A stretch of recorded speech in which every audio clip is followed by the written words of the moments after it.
Hello, everyone, and welcome back to another episode of the Belgian Football Podcast. My name is Ben Jackson. I'll be your host as always.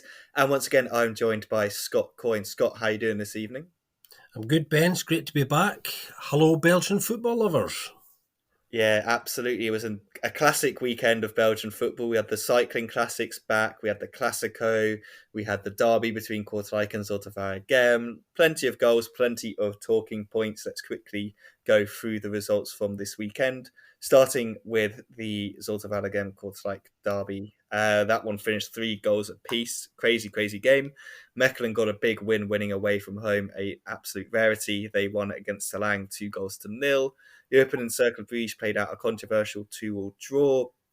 Genk had a comfortable 3-0 victory over just the doomed, it seems like, Ostend. Westerlo got a massive win against Union. They won 4 goals to 2 at home. Club Brugge themselves got a big win. They beat Gent 2-0 at home. A little bit of controversy in that one as well. Leuven, they drew 1-1 with Antwerp. Anderlecht drew 2-2 with Standard in the Clasico. And then Charleroi rounded off the weekend with a 1-0 win over Sint-Truiden. But let's start with Zulte Waregem against Kortrijk in the derby, and what a derby this one was. Kortrijk took the lead in the 15th minute. Some really poor defending from a ball over the top for Kadri to run onto. Borja Lopez was just in a completely helpless position, made a stupid lunging tackle that thankfully didn't connect with Kadri because that could have been a red card and early marching orders for him. Instead, he missed the tackle. Kadri runs through, slots it past Sami Bossert. 2 goals in 2 games for the Algerian.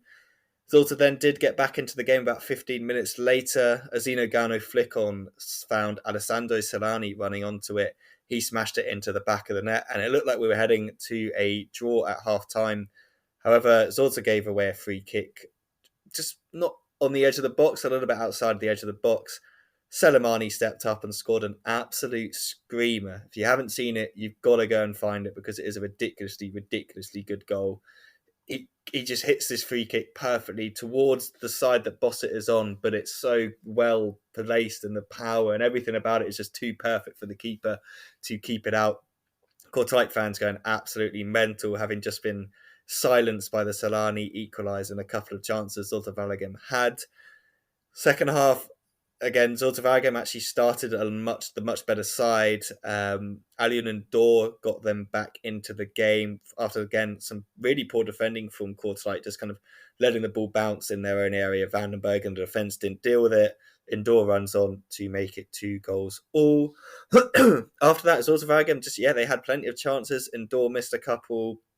Gano, Vossen, they all had a couple of chances. But then that man Kadri, with a little bit of magic, lovely turn on the halfway line, goes past a couple of Zulte Waregem players, inch perfect pass through. Felipe Avenatti running onto it. He slots it in 3-2 to Kortrijk in the 65th minute. Zulte then just started peppering them. 17 shots they had, but only 4 of them on target. Vandenberg made a couple of really important saves. Gano missed a couple of really important chances. He literally missed one. Vandenberg turns it around the post from a free header. From the corner, he gets another free header, but this time he makes no mistake.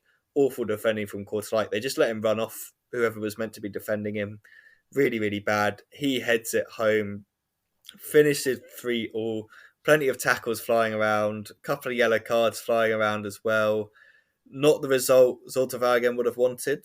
For Kortrijk as well, Scott, I guess, having been in front, they'd have liked to have held on because it would give them a much bigger gap, but it means that they haven't lost any ground to Zulte Waregem, which was probably the biggest thing they needed to do in this game.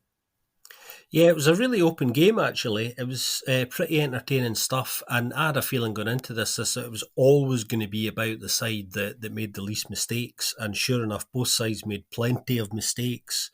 Bernstorff wasn't happy with his side's defending on a lot of this game, and you could kind of see why.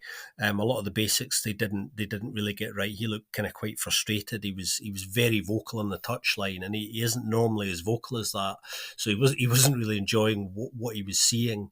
I thought Kortrijk were marginally the better side, just on the basis that their use of the ball was a little bit better. They were a bit more incisive when they had possession, and just felt a little bit more aggressive and direct in their play. But they'll be hugely disappointed to have gone in the lead 3 times and to have been pegged back. That'll be a source of real frustration to them. On Zalta's part, I mean, we spoke about this over the last couple of weeks and how important these last 3 games have been. Oostende, Sarang, and Kortrijk back to back. They've only picked up 3 out of a possible 9 points across those 3 fixtures, which is pretty poor considering how important those fixtures could turn out to be at the end of the season.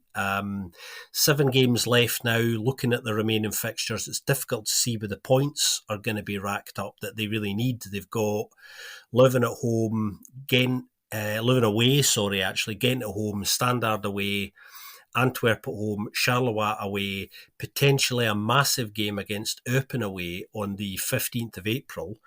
If they're still within touching distance, that becomes almost a winner-takes-all game. And they've got Circle at home on the final weekend. So that Eupen game could yet have absolutely massive significance on their season. But having said all of that, it's hard not to be too negative on them because they lost Bruls and Vormer.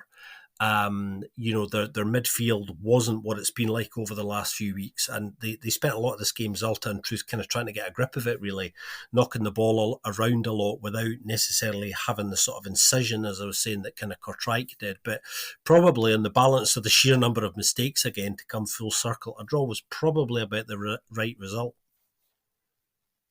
Yeah, I'd agree. Right result, but just the wrong result for both. Well, for Zulte Waregem especially. For Kortrijk, I feel like these last 3 games at least they've won. They haven't lost. They've won 1, drawn 2. I feel like they're gonna be okay. I think I've seen enough about them to think that when it matters, they've got players in good form in Kadley and Vandenberg basically, and they've got Selemani who can produce that little bit of magic that we saw. So I think not losing was a big result for them, and I think it is now just kind of it's all in sort of Waregem and Oostende's hands basically. If they want to stay up, they have to go on a ridiculously good run, and I just can't see them doing that. And yeah, Eupen as well. They're still in it for sure, but they've got that advantage of kind of these teams below them aren't really performing as well as they could be. One team who I think probably given themselves that they are probably safe now and they should go on to get a couple more points and be safe are Mechelen, and that was thanks to their win over Sarang. Not the best of games on not the best of pitches, I can safely say. I mean, the shots on target at the end by half time, I think, were none for both sides. It was pretty bad. But Mechelen did take the lead. Apologies, no, they did. They took the lead in the first half with their first shot on target, so they did get 1 on target in the first half. So I completely forgot which way round they were kicking at that point. Jeffrey Hairmans with a free kick that just went all the way in, which kind of like sums this game up in that sense in terms of the lack of quality. In that, I don't know what Deesh was doing in goal. Like he moves to one side, but if he'd stayed where he was, he'd have probably just easily got it. But he just gets a bit flummoxed by all the bodies running around him, which you can kind of understand, but also like the defending is poor from Solanke because I don't track any of these runners. I feel like if you watch it again, it's all Mechelen players running at the ball. It just goes straight past him and into the net. Continues Heremans. He's having a really good season. He's definitely been Mechelen's best player, in my opinion. They too are missing their kind of midfield in this one. No Scoos, no Verstraete. It's quite a weird one with Lavely and Labti having to play a little bit deeper, and then De Cruz playing a little bit deeper as well, which we've all said we think kind of suits him. Solanke did think they'd got back into it at the end of the first half. Mustafa and Bao thought he'd got a goal, but he was offside. And I was surprised that it took that long to give offside because just from initial reaction, I was like, that just looks like he's ahead of the ball there. But they got there in the end. Took a long time. I think that was important for Mechelen going in 1-0 up, and then they just kind of controlled the game from then on. Solanke ended up, because they didn't score that one, having no shots on target, which is just pretty dire stuff. Caught out on the counter attack. Ngoy kind of tried to play it across the box to absolutely no one, but the defence decided to just play it to De Cruz anyway. Just cleared it straight to him. He took a touch. Storm was screaming for it, but De Cruz was like, this is the best chance I've got to score a goal in this game. He lashes it home. finishes 2-0 to Mechelen.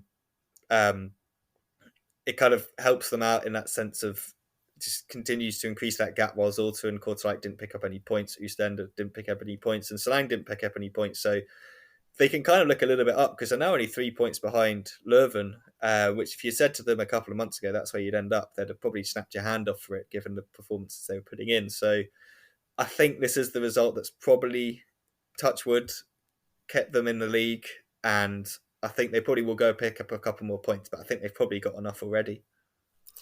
Yeah, I think that should see them safe, and there was a kind of palpable sense of relief, I think, around the place, particularly across social media after this result. If you're a Mechelen fan, a lot of them were kind of in agreement that it wasn't the greatest performance in the world, but it was enough to get the points, and points that probably allowed them to not completely relax, but certainly get one of their feet up.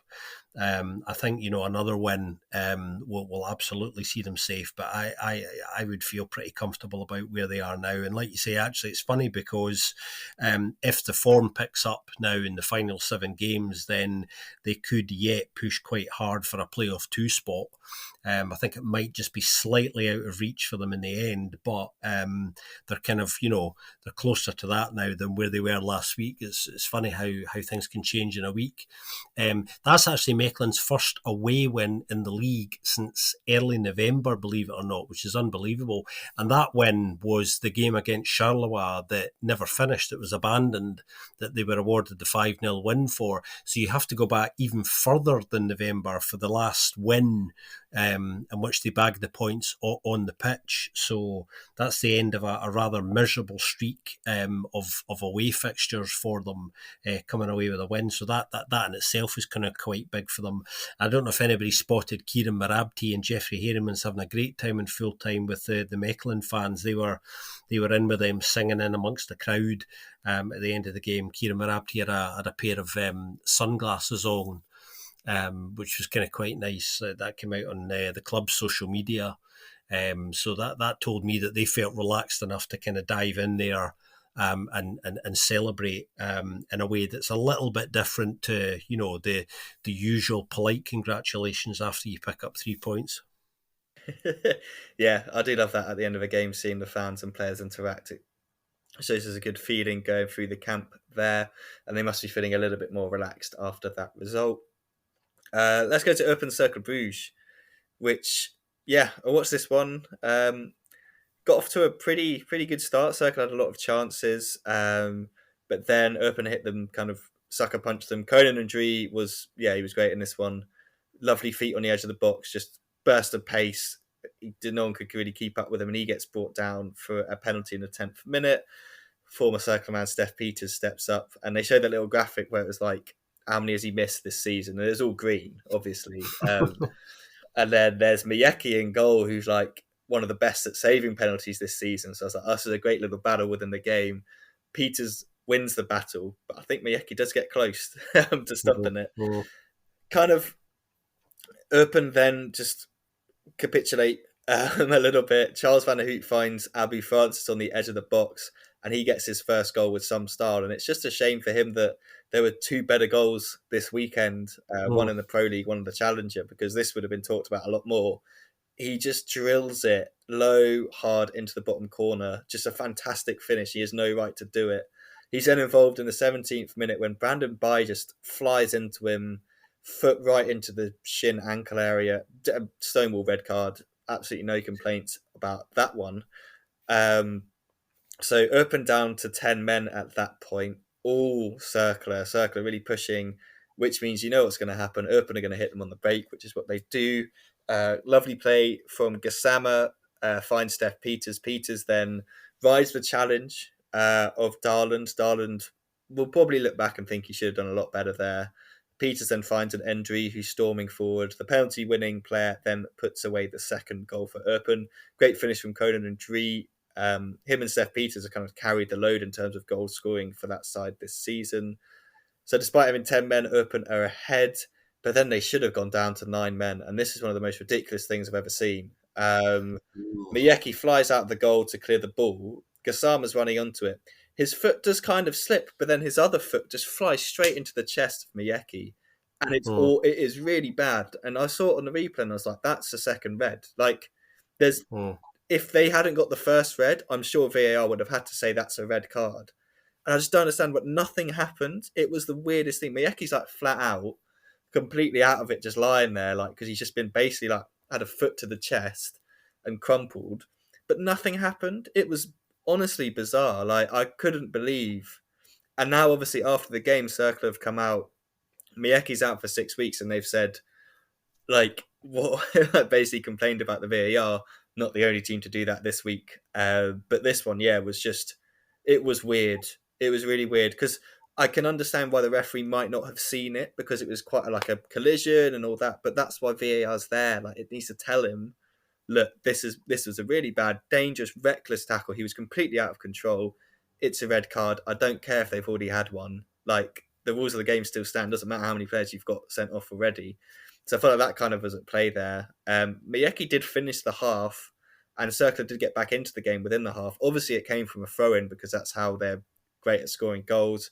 Lots of flick ons before a flick on to Ueda, who then flicked it into the net.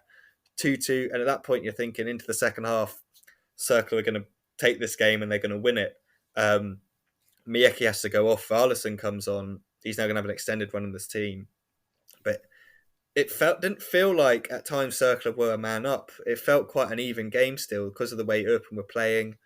I think it was Ndri or Gassama had a ridiculously good chance. I think it was Gassama actually, 1-on-1 with the keeper.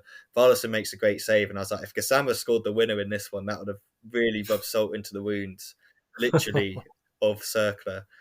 Alas, neither side could find the winner, so it finished 2 goals apiece, but you just think, obviously, if they had gone down to 9 men, I just don't see how Circle wouldn't have won this game. Because I feel like with 10 men, you can tactically make mm. adjustments, but with 9 men, the game's pretty much up. So, yeah, a weird one. Yeah, I remember saying to you actually. I think it was probably around about half time that I thought that Circle were almost certain to go on and win this, because it would be quite hard to hold out with the intensity they play for another 45 minutes. They weren't quite able to get it over the line. Interestingly, I mean, the by red card, Open have confirmed today, earlier on this afternoon, that they're actually going to appeal that. Which is almost rubbing salt into the wounds in light of the other tackle in the game that should have been a red that wasn't, that was far worse. And that tackle has been talked about by supporters of all sorts of clubs across the Pro League all weekend. There was another tackle, another incident at the Jan Bridal between Club and Gent that we'll get to shortly that was discussed about whether that was a red card or not. But Gassama's tackle is, yeah, so clear, a red, and so clearly wild and reckless that it is really kind of beyond belief why that wasn't kind of picked up or even checked, and it was like it hadn't happened. Kind of just bizarre stuff. Circle kind of coming out and confirming yesterday, I think it was, that Radislav Mijeki will be out for about 6 weeks, so there's a good chance that's the season done now with only 7 weeks left, unless obviously Circle make playoff 2, where they'll have some extra games. There's a real danger his season's over. Warlison will get his extended run, but yeah, I mean, a really, really horrible tackle, and a sore one. Thankfully he's going to be okay, but it's going to take a good few weeks for those injuries to kind of heal. Presumably there's some damaging and bruising to his ribs as well, which isn't going to be very fun for a goalkeeper, I would imagine. Very competitive game this, in a classic Belgian football sense. Very physical, I thought. And I think Open showed enough fight about them in this game in particular, just to underline, I think they have that tiny bit more about them, that although they're still right in the mess down at the bottom, that I think they have more than those other 3 sides, as you were saying, Ben, to kind of keep them just enough ahead of them. Yeah, interesting about Bayer. I didn't realize they were going to appeal it because it looked like a red card to me when I saw it. I don't know. Interesting decisions all round.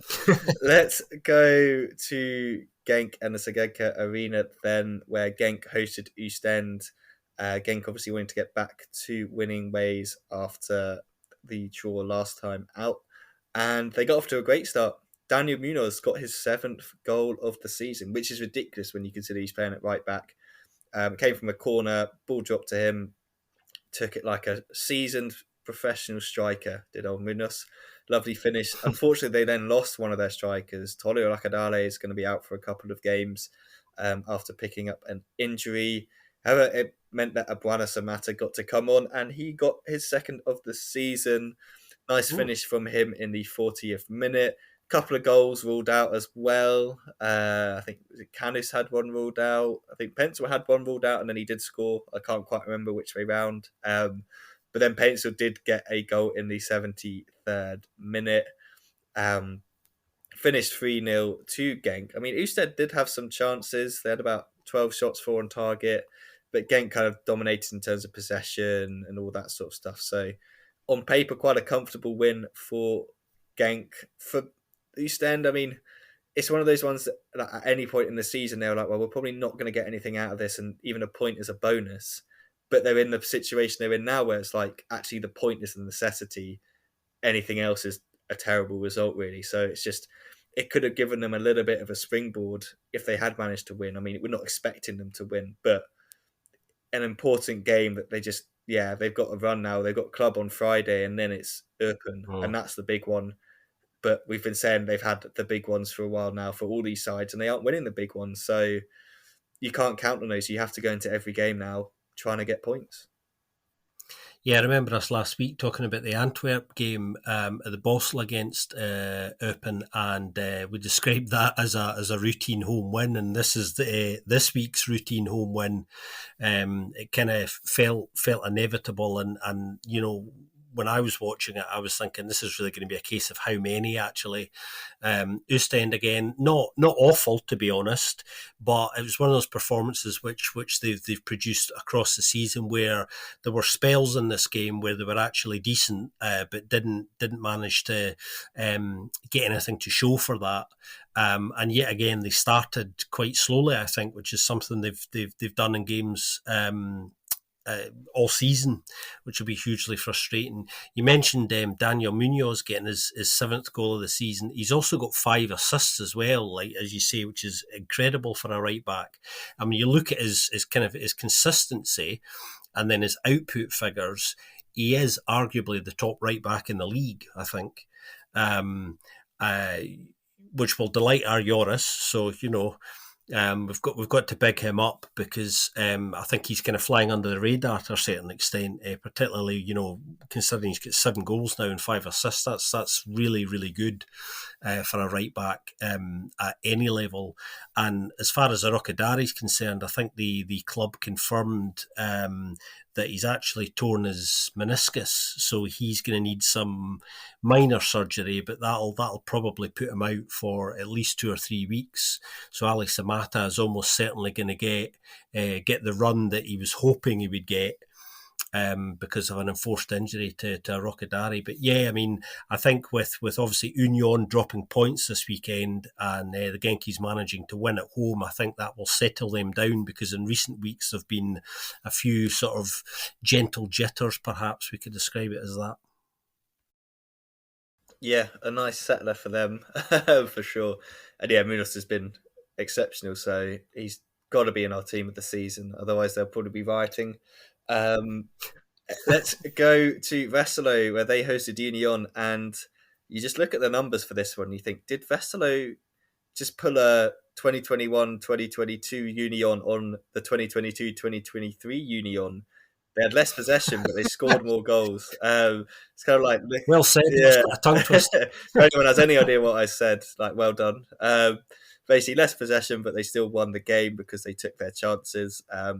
Started off well, 16 minutes in, Thomas van den Kabus, after a really nice pass from Madsen, just slotting it past the defenders. Van den Kabus makes no mistake, really good finish. Nasser Chadli then gets the 2nd goal after Morris makes a save that he probably should have pushed somewhere else. And I think after the game he spoke about, yeah, he wasn't too happy with his own performance, but it just fell straight to Chadli, who tapped it in, who came out and said he's accepted that he's no longer going to be in the Red Devils team. So I think it's fair enough. It is probably true. Like, I don't think he's been that good. Mm. He's not been good enough this season compared to some of the other young, exciting players coming through. One of those young players obviously is playing in his team, and Maxime de Kuiper, but we'll get to him in a little bit. Victor Boniface then got Union back in the game. Lovely ball to the back post from Lazar Armani, and Boniface, yeah, he was just too big, too strong for the defence, and he headed it in. He then got a hilarious second goal. Teddy Tuma shoots from the edge of the box, and it like ricochets off a defender, hits Boniface, and like ricochets in. He celebrates like all good strikers should, but at that point it's 2-2. Union back in the game. 6 minutes later, though, Westerlo get a penalty. Up steps that man, Maxime de Kuiper.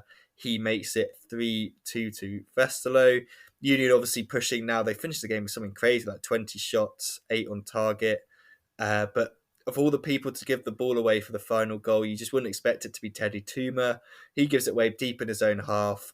Westerlo play it quite nicely into the feet of Nene Douglas, who came on as a substitute. Sorry, he slots it away fantastically, takes out the corner flag with a nice little like kung fu kick sort of thing. 4-2 to Westerlo, and I don't want to repeat the conversation we had last week, Scott, because we spoke about them being a possible playoff one side. The gap has kind of increased now because of that Club Brugge Gent win, because of that performance there. But they are one of the sides in form, and even if they don't make playoff one, in playoff two, they're going to be really competitive.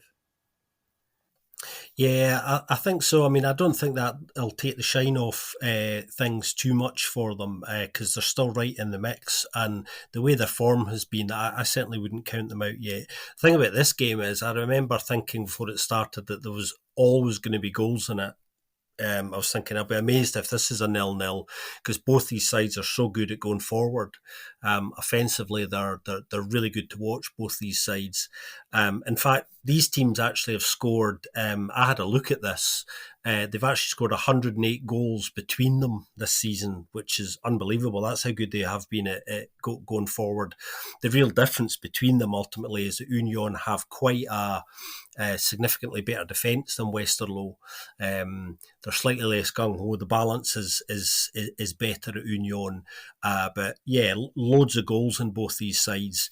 You mentioned Maxim de Kuiper, 8 goals and 6 assists now. We were just talking about Munoz there being arguably the best right back in the league. I don't think anyone can really argue that Maxim de Kuiper isn't the best left back in the league.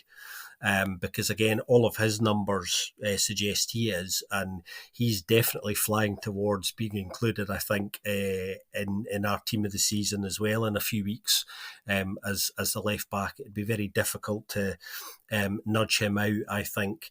But yeah, it's been a very difficult place to go actually. Head Coupier for most sides this season. A lot of sides have gone there playing well, picking up points, gone there and got well turned over. It's arguably the hardest place to go, I think, at the moment, other than maybe Park Duden, which is less hard to go to than it used to be, bizarrely. But yeah, another good 3 points for Jonas de Rock, who continues to do a fabulous job there. Yes, he absolutely does. Obviously, that result put pressure on both Club Brugge and Ghent, with Westerlo kind of breathing down their necks. They were the Sunday kickoff. Ghent just complete and utterly depleted at the moment. Their injury list is so long, and they obviously had that mammoth game in the midweek against Karabag that just, that was a great one. Gift Orban obviously got the equaliser in the second half. Sides couldn't be separated. Davy Roof came up trumps with a penalty save before Cedric Van Dalo, who'd only just come off the bench in extra time, got the winner. I don't know if you saw Scott, he said he didn't realise he'd scored the winner. He was so focused on the penalty and taking the penalty, he didn't realise it was the winning penalty. Ironically, when Ruth made the save before, Gift Orban thought it was over, and he started celebrating, and he ran over and started like giving it to the crowd, and everyone was like, "What are you doing? Get back! Like we haven't won yet." He looked so sheepish, like running back. I'm really feeling this guy's energy though. I feel like he's a proper character, Gift Orban, and yeah, he's been a nice little breath of fresh air for them coming in. He was heavily involved in the incident in this game. Yeah, that's probably the main talking point of the Mm, first half. So Orban chasing the ball down. He wins it back. He's then shepherded out of play by Buchanan, who's done a pretty good job by that point, just kind of mm, got in front of him, good defending. And then he just launches his elbow into his face out of nowhere. It is mm, bizarre. And at the first angle, I thought he was just kind of pushing his shoulder back to kind of like, when they kind of push back from a player, just to kind of like show him you're there, like kind of push him away. But there's another angle where you just see the elbow come up into the face. It's a mm, stonewall red card. There's no debate that you can have about it. It is a red card, like the Miyeki one, the Gasama Miyeki one was a stonewall red card. This was a stonewall red card, and Orban came out afterwards and was like, "I don't know what VAR does in Belgium," and I think this weekend he's got a mm, point. He also said the referee then shouted at him and had a go at him, and he mm, was like, "I've just been hit in the face." Like, what is mm, going on? Like, okay, if the referee can't see it, fine, but player's gone down clutching his face. Would you not be? And then VAR's seen it. He's been hit in the face. Like, what happened?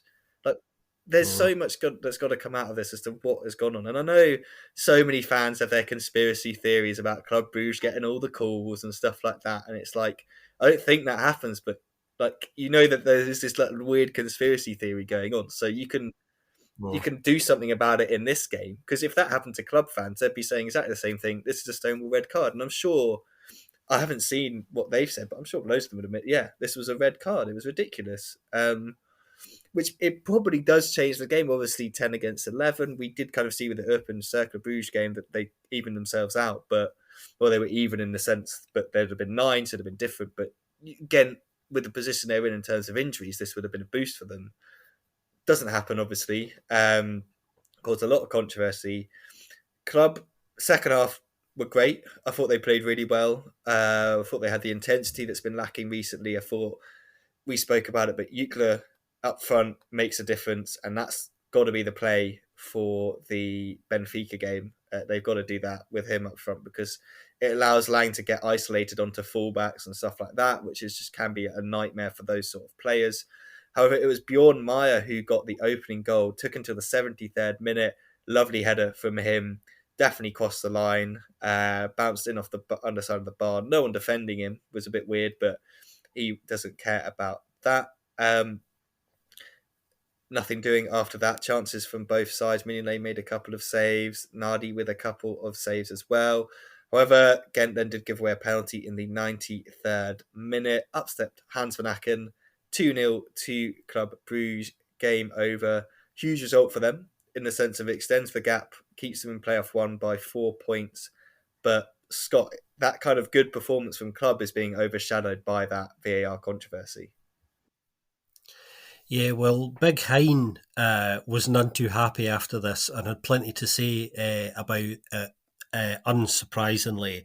And do you know, it's interesting because that elbow and that incident, when I was watching the game, Orban goes down, and you think, okay, it looks like he's been struck with an elbow. That's what it appears to be, but you couldn't actually see it from the TV screen at normal speed, and then you saw the reverse angle on replay, and that's when it was unbelievably clear. And the wildest thing about it, a bit like the Miyake tackle, was that it wasn't checked. Which just seems bizarre. Now, if a player goes down like that, you would think, okay, I'll listen in my ear to see if, the VAR crew at Tabis at Belgian FA headquarters, can see it on the alternate camera and pull it back. But nobody did. And that was the wildest thing about it. Just really, really strange. I mean, I don't think there's any doubt at all it's a red card. I really don't. I think his elbow comes up in a very unnatural movement. There's no sort of strong contact with Gift Orban's face, but that doesn't really matter. The fact his elbow kind of comes up and out in a way that it doesn't need to is just just enough, and it's a red card. Whether it would have changed the course of the game, we don't know. And to be fair to Hein, in amongst and being highly critical of VAR in that decision, he did say that, look, I don't know whether it would have had a bearing in the end of the game, but it's disappointing. Which, I mean, I would feel exactly the same if I was him. Gent actually I felt played pretty poorly in the whole. I thought they were trying to contain the game, really, maybe hit Club on the break and nick something. I felt that they were going into this a little bit less committed than they could have or they would normally. I mean, understandably, they played 120 minutes. Plus penalties against Karabag a few days earlier, and obviously they've got a lot of injuries at the moment as well. So there was just, something they were playing within themselves a little bit. There was a lot of pointless knocking the ball about, really, with no attempt to particularly go forward either. Club, I agree with you, Ben. I thought much better, much more aggressive and intense. I wasn't entirely convinced they were necessarily going to open the scoring, actually. It was beginning to feel like one of those games where they looked like the only side who genuinely wanted to win it, but weren't being kind of quite incisive enough to do it. But they got the job done in the end, and maybe, just maybe, this will be the kind of catalyst that Scotty Parker's looking for to go and pick up some more points. Obviously, they've got an away fixture against Ostend coming up this weekend, which they'll be hot favourites to get another 3 points for. But yeah, plenty of controversy and yet another Battle of Flanders. Yeah, I think if they play with that intensity against East End, it's going to be very, very difficult for the Coast Boys and a very long evening on the coast for them as well. You'd expect, Club could put a couple past them the way that defence is playing. One side who also can't buy a win at the moment are Leuven. They hosted Antwerp and actually took the lead in this one. Paul Steinson from the spot, lovely penalty finish from him. But they just can't hold it. And that's the problem for them at the minute. I mean, Antwerp had so many chances, 18 shots, just 4 on target. Like any other day, they could have really won this one. But they too are kind of in a little bit of an injury crisis. Zina van den Bosch made his I think his first start for the club must have been in the league, that for sure. I can't remember another time he started. Coming at centre back, lots of kids on the bench as well. There was talk about Mandela Keita playing centre back, but I think that was all just a bit of like a mind games from Mark van Bommel. He also did said he was leaning on Keita to kind of tell them how to play against Leuven. I am shocked that they didn't include any sort of clause that said he couldn't play against them. Like, what is that for negotiating? Do you know what I mean? Like, weird. Like, why would you let him play against you? You know how good he is. I think it just kind of sums up their transfer business, doesn't it? John Kirk got Antwerp back into the game from a corner, much to the delight of the Antwerp travelling fans and Toby Alderweireld, who was in amongst them as well. Always great to see. Finished 1-1. Not the best result for Antwerp. Considering Union lost, they could have really taken advantage of that slip to move up level in second. I think it would have been, if my maths is right. I'm looking at that have won the same amount of games. I don't know. So Union probably would have stayed second on goal difference. I think it then does finally go to at that point. Oh no, maybe they wouldn't. I don't know. It's all too confusing. They'd have been level points with Union, and one of them would have been second, one of them would have been third. For Leuven, I think we had a question like from Flying Dutchman, why it's Leuven struggling. I think it's just the recruitment wasn't great. Like, we've spoken about that. I don't want to speak about that again. I don't think that starting 11 is actually that bad, but they're so reliant on Gonzalez to score the goals. And we knew they needed a striker going into the season. He's not been scoring and he's been injured. And Singi's been good in patches, but he's still kind of young and kind of learning the game and learning kind of the level and stuff like that. He's not like clinical or anything like that. But Torsteinson's been good.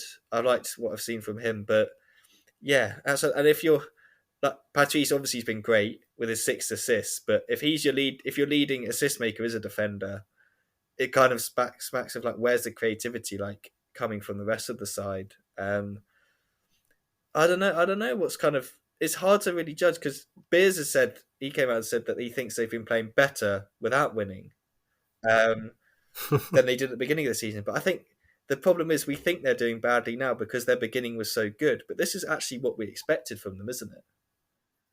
That's the ironic thing, I think. And I think Mark Bryce is right insofar as if you look at a lot of their games across the season, there haven't been that many that they played genuinely badly in. I think they've not been taking a lot of chances, that's for sure. They are really missing a lot of their good chances.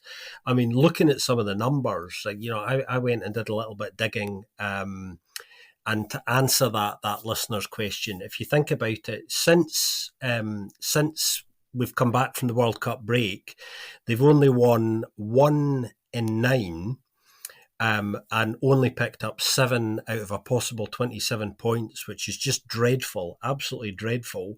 But then they haven't won back-to-back games in the league since August, which is even worse, actually. And I didn't realise it was quite as far back as that until I checked. And in truth, actually, I think they probably aren't really in deeper trouble because they've got a significantly better defence than the three sides down there at the moment. I mean, the three sides in the drop zone just now have all conceded very close to 60 goals each. Leven have only conceded just under 40. So there's quite a difference in their defensive qualities, because actually in terms of goals scored, Leuven haven't scored that many more than those sides in the bottom three, so they are defensively more solid, and it is that alone, I think, that's a major factor in why they're not struggling more than they are. I think they're going to be okay. I think they'll pick up another 3 or 4 points probably before the end of the season. But it is a strange one. And the game, the narrative of this game is the same as it's been for them all season. Not really taking their chances. They were okay. Antwerp, on the other hand, will be massively frustrated because they're not taking their chances, and they certainly created plenty. More than enough to get the 3 points. Not being able to capitalise like you were saying on Union's loss to Westerlo will be a bit frustrating to them, but I don't think it's going to hamper their playoff chances, because obviously they're still right in there on the coattails of the Genkies and Union at the moment. Yeah, no, I completely agree. I think Leuven are definitely going to be okay, but it's more next season, isn't it? It's like what is going to happen there in terms of, because they can't really do another kind of the way, if I don't know, I feel like if teams kind of go into the end of the season on a decline, it's very rarely different at the start of the next season, like unless something drastic changes. Which is something St. Truden might have to start looking at because they are also on decline. But before we get to them, let's go to the Clasico. And it was a classic. I really enjoyed this one. It was all about kind of, in my mind, two strikers for either side made the difference. Noah Hayo for Standard had a great game, and Islam Samani for Anderlecht. Who'd have thought? He's been great since he came in, to be honest. May have missed a couple of chances, and he may not have the touch that he used to have, but he works hard and he's been effective. But it was Standard who took the lead in this one in the 14th minute. Great play from William Balakwisha down deep in Anderlecht territory near the byline. Just completely turned. I think it might have been Sardella. Ball goes into the box. I think it's Dyer who tries to clear it. He just completely miskicks it, hits Vertonghen and just falls to Ohio with his back to Verbrugge, and he just backheels it into the net. Great finish from him. His runs had been great and kind of was really stretching and hassling the Anderlecht defence. And I think Ronnie Darda's just got to stick with him. To be honest, let him keep playing, let him have those opportunities, because he's the best of the strikers they've got, in kind of my opinion, to suit the kind of style of play that they've got, that they're trying to play. However, Anderlecht then got back into the game because Amuzu just started tearing Marlon Fossey apart, to be honest, with his pace. Fossey just couldn't deal with that pace of Amuzu. And you could see it coming when he dragged him down in the 30-odd minute mark. Clear penalty for Anderlecht.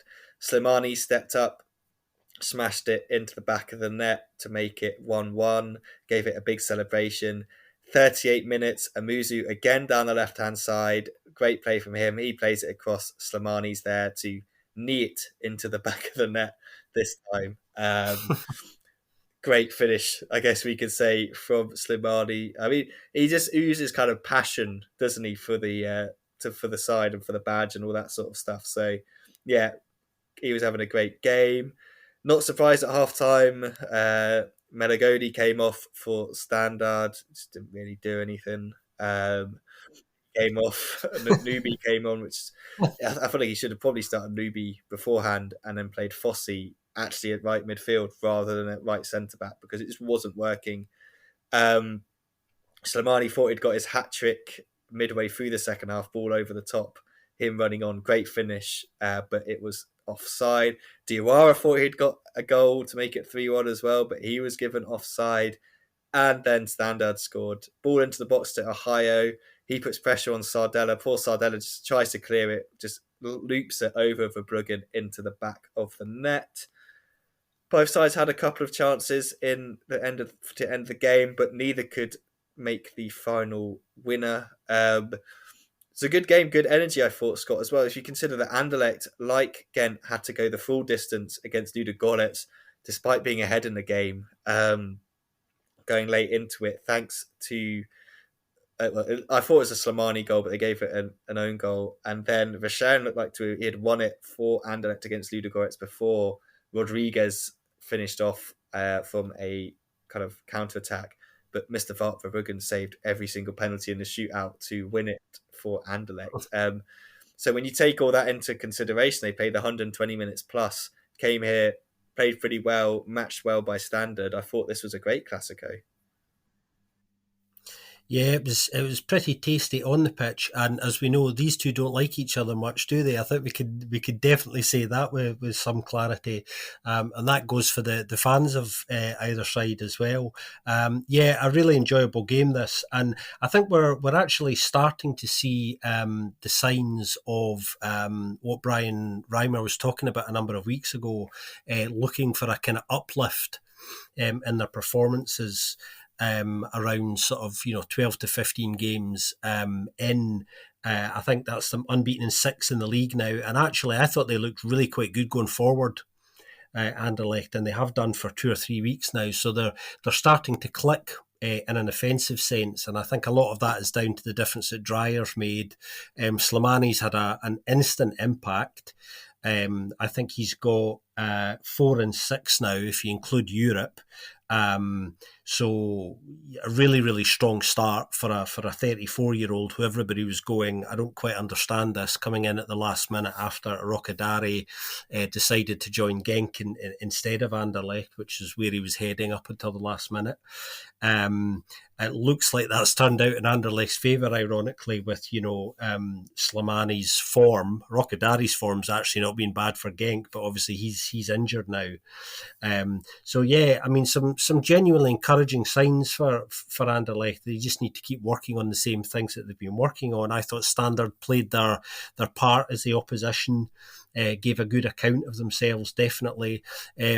Really unsavoury scenes afterwards when the Standard team coach was actually attacked by a group of Anderlecht fans who were ready and waiting for it with cobblestones.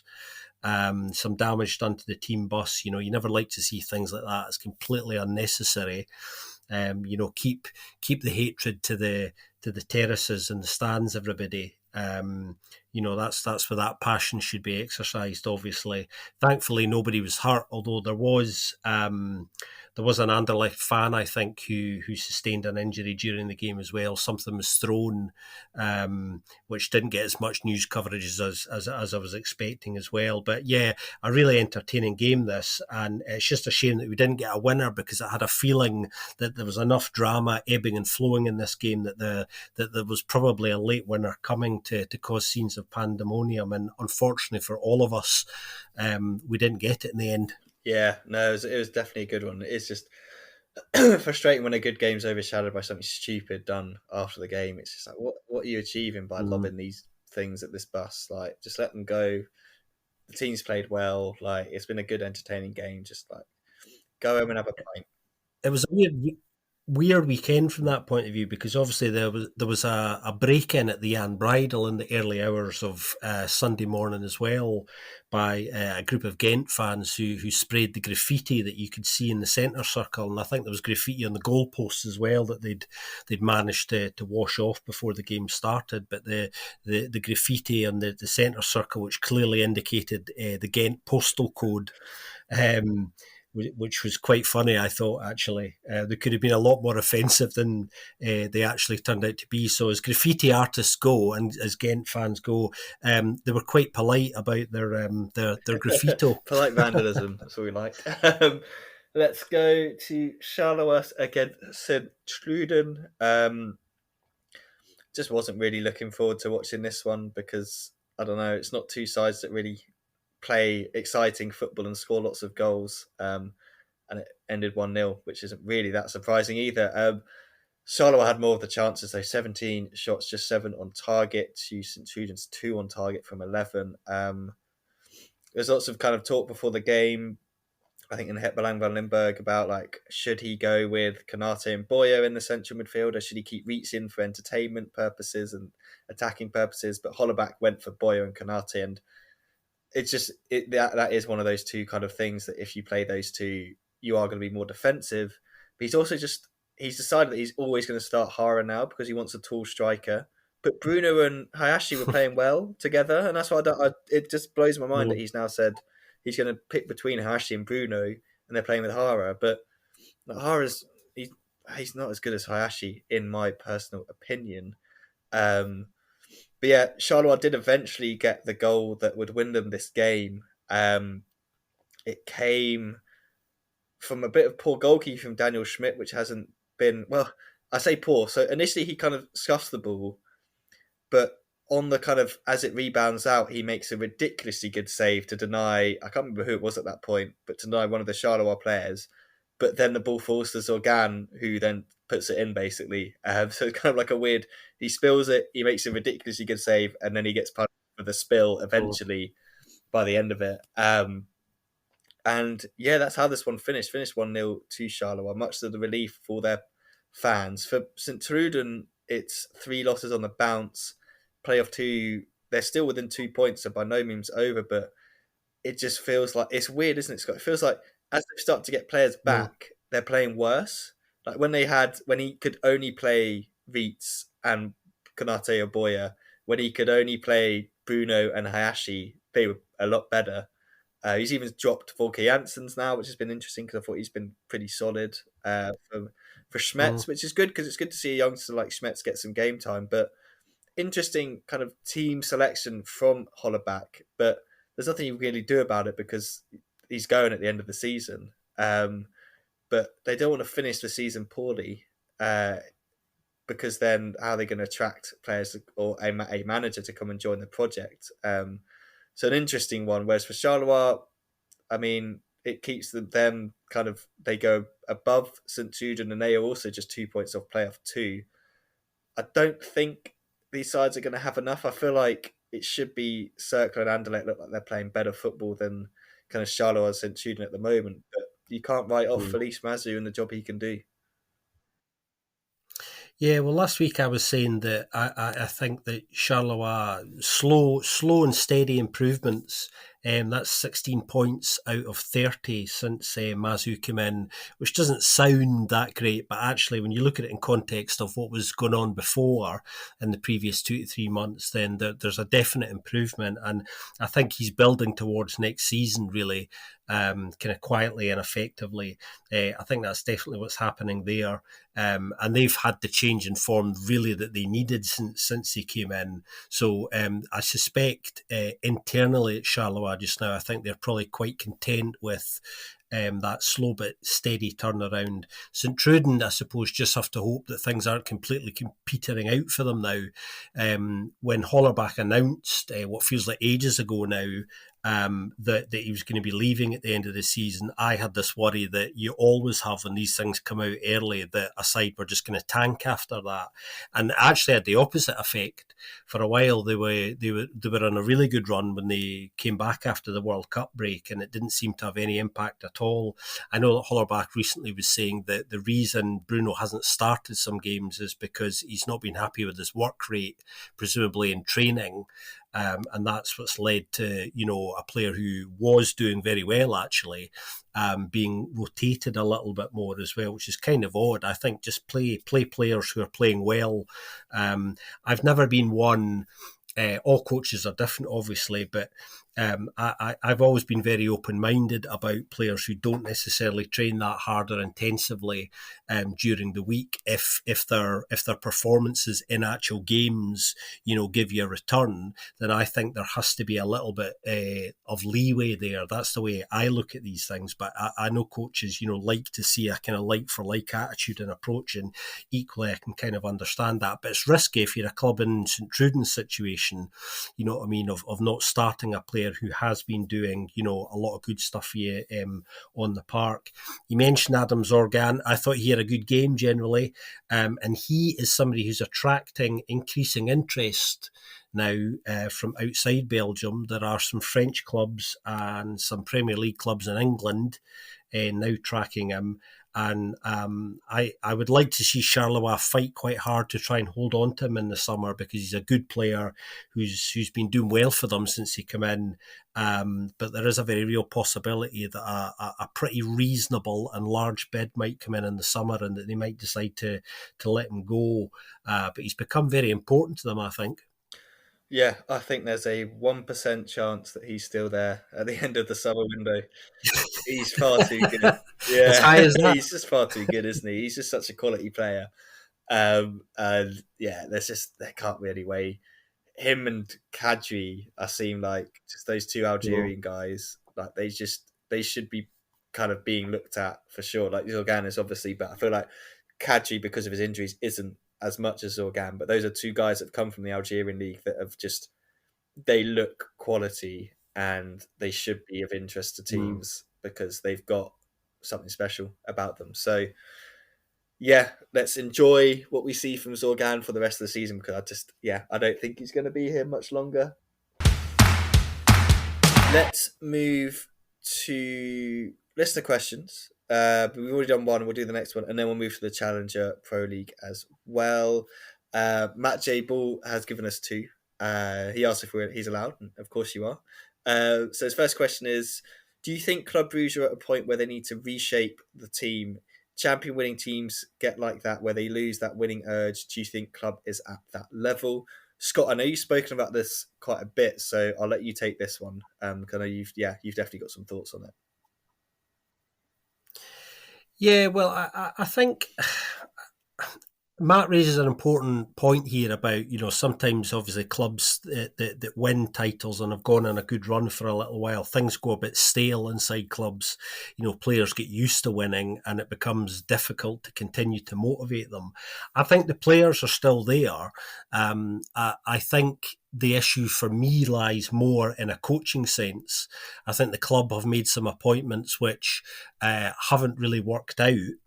I think the malaise kind of starts for me under Philippe Clement. For whatever reason, players start to lose a little bit of interest and motivation. He moves on when he gets the opportunity to go to Monaco, leaving club in still a good place at that point, actually. Alfred Schroeder comes in, and it was very much an open secret from quite early on that he wasn't going to be there long term. It wasn't a shock when he went to Ajax. It was openly known in a lot of sections of the media for a good number of weeks before that was confirmed that that's the direction things were heading in. So he had no intention of being around long term. In the short term, he got the job done, managed to get them over the line to win the most recent title just. Karl Ofkins, I think, was just the wrong choice in the end. He wasn't able to inject that energy and motivation to re-energise the squad either, and ultimately paid the price for it. Scotty Parker's in there now and has had generally an underwhelming start. There's no indications really that there's been a significant uplift in any respect quite yet, although it's still early days for him. So for me, it lies more on the coaching side, because the quality is still in this squad, and there are players there who are still kind of quite hungry, I think. It's just finding a coach who can get the best out of these players, and they've not done that really for a little while, which is strange because Club Brugge are one of the few clubs in Belgium who tend to give their coaches a bit of time. They don't tend to panic, and that's something that they've done a little bit more of recently than in recent years, and that might also explain why there's been this inconsistency as well. Yeah, and I wonder if they've not found the right people that they want. I think it's probably linked to my answer. Is probably going to be linked to the second question, so I'll read that one out as well. What do you think of club's recruitment in the last three seasons? Has it been a success, and does it have a clear plan? As for me, there's been 4 decent signings, but apart from that, it seems scattergunny. I think investment is not there. Also, yeah, I think this is probably where my kind of opinion on why it's been a struggle this year is not. It's not even necessarily on the incoming players. It's also about who they haven't sold, in the sense of they Mm, should have sold Vormer a couple of seasons ago. They should have sold Van Aken in the mm, summer when West Ham came calling, because that's a chance to refresh that mm, position. mm, Because now you're just going to have him continuing to age, but you've got to play him because you're paying him so much, and because no one's going to offer any. That's mm, probably his highest. The highest bid you're getting is probably last summer, and that's it now. You're not going to. And we spoke about this a couple of weeks ago. But then obviously they have done well in the transfer window, because like you look at Noah Lang now, again he's back to his good self. Buchanan, I think he's been a great signing. Scott Olsen's been a good signing. I like Onyedika. I think he's got a lot of potential to be a good signing. But then there have been the mm, misses, like Soa. We've seen more of him this year. So and Hendry are kind of the weird ones in that at the time, we think Soa was probably too expensive for what they paid, but he has shown a little bit more this year. Hendry's obviously back now. But then that summer as well, they signed Mwasa, which was, he's just never really played. Otasawi, which was a terrible signing. Awful, awful signing. Just everything about it was awful. But then they also signed Nusa, so he's like an exciting one. Um, this year, obviously, with the Olemchuk, not been the greatest of signings. Like this summer, kind of in particular, apart from was it Onyedika, Eucla, Nielsen starting to play a little bit better. But then like Carl Laren, this wasn't a great signing. Stedjit Boyata, not really a great signing, to be honest. That I think we all agreed at the time. mm, There's one, so I just wanted to kind of, I've been just hunting back through. I don't know if you remember, Scott, when I think was it last year they signed Izquierdo, Moraes on loan and for mm, free, and they just never played. So that was just bizarre. So I think that's kind of the scattergunny stuff. But I think you're gonna have that in the Belgian Pro League, in the sense that because mm, you do kind of have to pick, and like in a sense for them it's a weird one, because they kind of have to pick at a little bit of a higher level than some of the other clubs, and they don't have the development chances to bring them, because they need to come in and win straight away, sort of thing. It is kind of like you do have this weird scattergun of, we'll grab some young players but also grab some slightly older players to help us kind of still have a competitive and winning now team. So I think they're in this hard position, but I'm also kind of, with the Uremchuk one, they can kind of look, we have gone and spent a lot of money there, and look how it turned out. Like we don't need to spend that much money. Uh, Do you know what I mean? That we can sell our Charles de mm, Ketelars, we can sell our Noah Langs, we can sell our kind of Diatas and get the big money there. But then let's just go find another one of those for cheaper and do the same thing again. They could kind of be one of those, a selling club at a higher level sort of thing, is how I've kind of viewed them, but they also need to stay competitive and keep players. So yeah, I've probably completely contradicted myself with the Van Aken one, but I think the Van Aken one is like, when they get to that age, move them on, and then you're refreshing the squad. Not to say Van Aken's not a winner or anything like that, and he can still contribute this season, But it's kind of thinking, but we've signed him for these X more number of years. Is he still going to be producing at that point? We don't know. Look at what happened to Ruud Vormer. That just became a really weird, awkward situation where they're paying a lot of money to someone who they're not playing. And it's like, that could be Van Aken. Yeah, yeah, I think on the Van Aken one particularly, I mean, looking at this from the outside, it's hugely frustrating because he's a massive Club Brugge legend, obviously, rightly so. But I think when a player gets to a certain age, I think the absolutely wrong thing to do is to give them a contract for longer than a player can perform at their peak on increased wages. You know, when they went and did that to ward off the West Ham offer, which was decent. I know Club Brugge fans are grossly offended by the 11 million that was offered by West Ham, but when you look at Hans Van Aken's age, that all told, all things considered, wasn't a bad offer at all. Which probably should have been accepted. You know, the road they chose to go down with that it is a dangerous one, I think, and an unhealthy one. And you do see club legends at other clubs.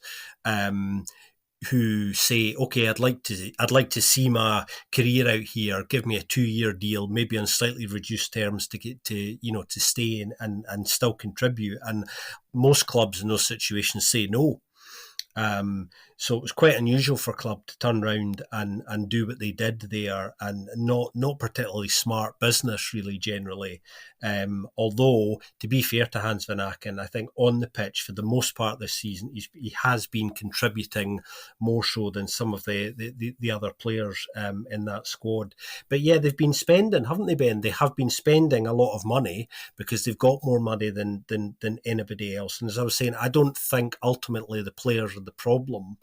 I think it's more to do with coaching choices for me. I mean, obviously this season is kind of gone for them now, and it'll be very interesting to see what they do in the summer. Whether Scott Parker will get who he's identified he would like, or whether he's going to be made to work with players that the club have already identified even long ahead of kind of Scott coming in, because these things are obviously months and months in the planning.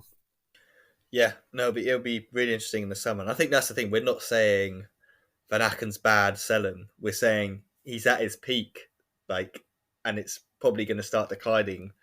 Why not get what you can from now? But it's kind of up to them. And I Mm. think, yeah, he has definitely contributed this season. He's scoring some goals and doing his usual good stuff. But it's like, how long are you going to pay him to do that when it's not happening? So it'll be interesting to see. That's just kind of our opinions. I'm sure lots of Club Brugge fans will completely disagree with us, but yeah, there are some still young, exciting players like Lang, Buchanan, Scott Olsen, Yukla, all those guys.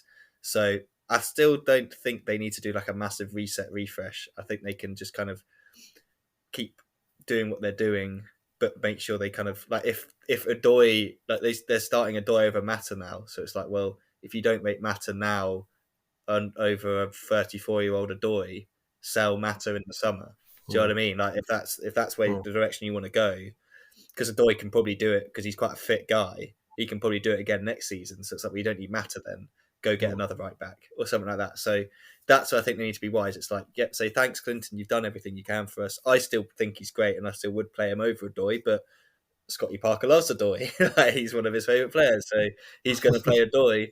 You don't need Mata on the bench, like on those wages. You can sell him, get some money, go buy another right back, that sort of thing. So yeah, it's interesting to see. It is the sort of thing that happens at a club that has a lot of money from the sales of players, but has still got some of those key players in those positions that they just don't want to drop, or they want to kind of honour for what they've done for them. So yeah, I hope that answered your question, Matt.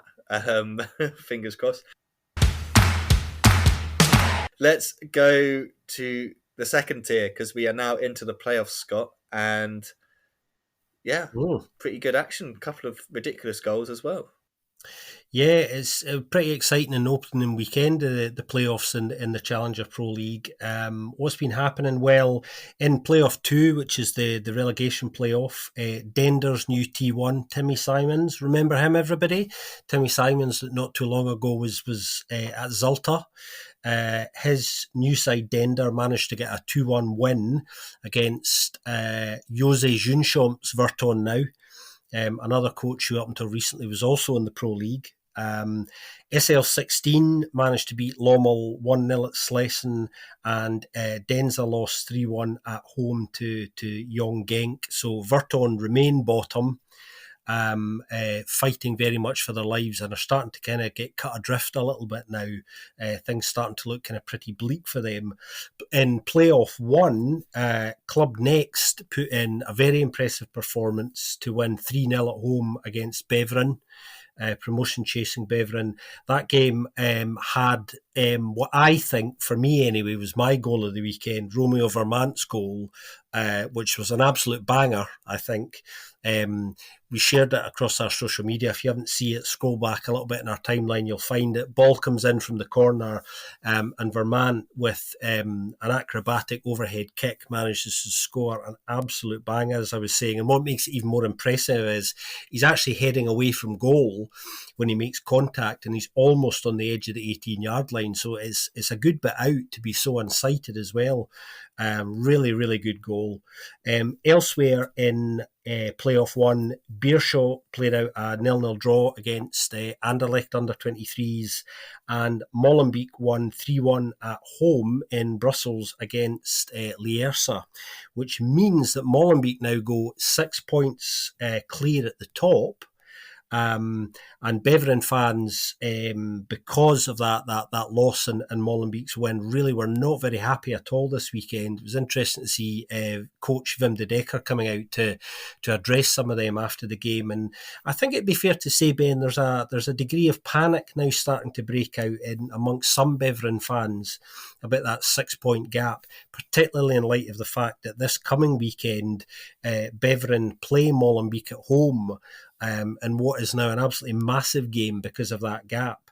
And you would have to say that if Molenbeek win that, then playoff one is going to lose a little bit of its excitement. In terms of other Challenger Pro League news, I suppose the big story in the last few days is that Lommel are going to receive a new capital investment from City Football Group of around 16.8 million euros.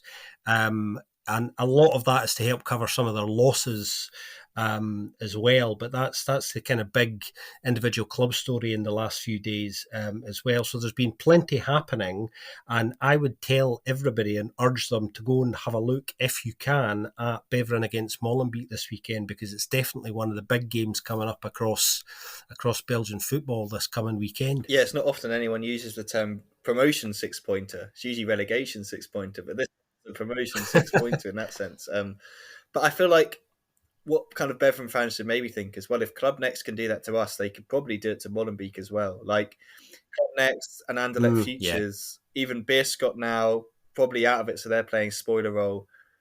Like Molenbeek, I mean, you'd be surprised if they go and win all their games. So Beveren just have to go and beat them and just hope that these other teams will do them a favour, while also not dropping points themselves. Because we've seen throughout this season, the second teams can just go and spring a little surprise. I mean, that's how you get the likes of Club Next and Anderlecht Futures in the top six over the likes of Lommel and Denza, which you'd have predicted or presumed Lommel and Denza would probably have been in that top six instead of those two. So, yeah, I mean, it's an annoying. I think it's probably one of those ones that for Beveren, it's just annoying in the sense of like they would love to have been going into that game against Molenbeek with just 3 points to catch up, because it would have meant so much more when they do get that win. They're then level, and it's like, right, who can be consistent throughout? But yeah, I feel like it's the playoffs, teams are going to drop points. That's just kind of how the pressure goes. And these kind of younger teams know they can't get promoted, so they're not really playing for that. They're just playing kind of to impress and do that. So they'll always be pushing. But yeah, no, definitely should be a good game to watch. I think that's probably about it for this episode, Scott. As always, it's been a pleasure. Yep, great to sit down, and we'll see you next week, everyone. Absolutely, we definitely will. If you do like what we do, please just leave us a review on your podcast app of choice. You also get in touch to ask us any questions you have for next week's pod on our Twitter. I'm sure we'll put out a little tweet asking for questions, so if you just stick them under that, we will definitely get to them next week. But as always, thank you very much for listening, and we'll speak to you very soon on another episode of the Belgian Football Podcast.